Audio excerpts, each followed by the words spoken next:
Greetings, cheese lovers. This is Jill Erber of Cheesetique with your Cheese and Wine Club for April 2026. And this month, I am so proud to be going hyper-local. Cannot wait to show you these cheeses made right outside our door. Well, not literally, but pretty darn close to Cheesetique.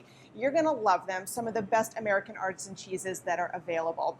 The first we're starting with is actually made in Loudoun County, Virginia, in a town called Upperville. This is a Camembert-Style cheese. It is a full, fat, rich cow's milk soft ripened cheese, and you can tell it's a soft ripened cheese because this rind on the outside is very velvety and soft and plush, and this is actually a mold covered rind, a mold covered cheese. The rind here is absolutely edible, not just recommended to be edible, but please, please, please eat it. It will add flavor and texture to your cheese experience, so don't forget to do that. This is made by Village Cheeseworks, and they hand deliver these cheeses to us every week when we order them. So, and not only that, it's actually hand delivered by the cheesemaker. It does not get much more amazing than that. Talk about a cheese that is made and delivered with love and care. So absolutely love this cheese called Round Hill, again from Upperville, Virginia.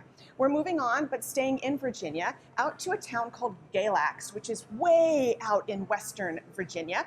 This is a cheese called Appalachian, and Appalachian is made by Meadow Creek Dairy, and they are famous for making some of the most beautiful unpasteurized cow's milk cheeses in all of Virginia, dare I say in all of the nation. Appalachian is 100% unpasteurized cow's milk from cows that they actually raise and care for. So it's considered a farmstead cheese, meaning that the animals reside on the same property where the cheese is made. That's super rare and just an amazing accomplishment for any cheesemaker. Their cows graze on the most beautiful mountain pastures, and this is just kind of an homage to the beauty that is the Appalachian region of Virginia. The rind on this cheese is also a mold-covered rind, although because this cheese is aged for about 4 months instead of just a couple weeks, we get a much firmer texture here. It's still quite tender and pliable. Also, like kind of has a texture of like a firm pudding. It is unbelievable. This rind is also edible, but as with all rinds, it's a personal preference thing. So take a taste of this. If you're like, I don't love the texture of that, I don't love the flavor, you don't have to eat any more of it, except for this one, which you have to eat. Don't skip the rind on this one. But this one is what I would call an optional rind, but I would say definitely give it a try first. Totally family produced, a true American gem. And last but not least of our cheeses is the oh so delicious Cabra La Mancha from an amazingly named town called Accident, Maryland. And it is no accident, though, that this is one of the most outstanding goat's milk cheeses made in the United States. Cabra La Mancha is kind of modeled after a Spanish tradition cheese. But it is a washed rind cheese, and it's made with goat's milk instead of the typical sheep's milk cheese for Spanish cheeses. Washed rind means that the exterior of this cheese is actually rinsed in salt water while it's aging, and a specific type of bacteria is fostered there. And it's this beautiful peachy color. This is not food coloring. This is the natural color of the bacteria living on the outside of this cheese. It gives the cheese a wonderful fruity, a touch funky aroma. That rind is 100% edible. Please try it. It will be a little bit more concentrated of a flavor. So again, if you try it and you're like, that was okay, I don't love that, don't have any more of it, but you would be remiss if you did not at least take a bite with the rind on this cheese. This is made by Firefly Farms, again in Accident, Maryland, from 100% pasteurized goat's milk. Our accompaniments for our cheeses this month are just a nice kind of neutral olive oil cracker from Italy. It's going to be crisp, very easy to pick up and layer and do all sorts of fun stuff, and some really beautiful sour cherry jam. So jams of all kinds go beautifully with cheeses. It's the whole sweet, savory, magical combination.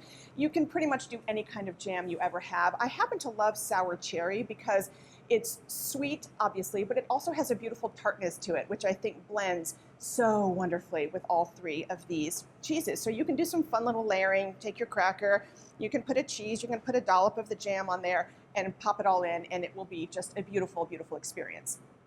Finally, we are moving on to our wine of the month. This is made in a town called Orange, Virginia, which is right near Charlottesville. It is made by Barboursville Vineyards, and Barboursville Vineyards goes way back. So Barboursville, the property itself, was built in the 1800s. The original mansion on the property was actually designed by none other than Thomas Jefferson himself for his dear friend James Barbour, who was then the governor of Virginia. Now, sadly, the mansion perished in a massive house fire.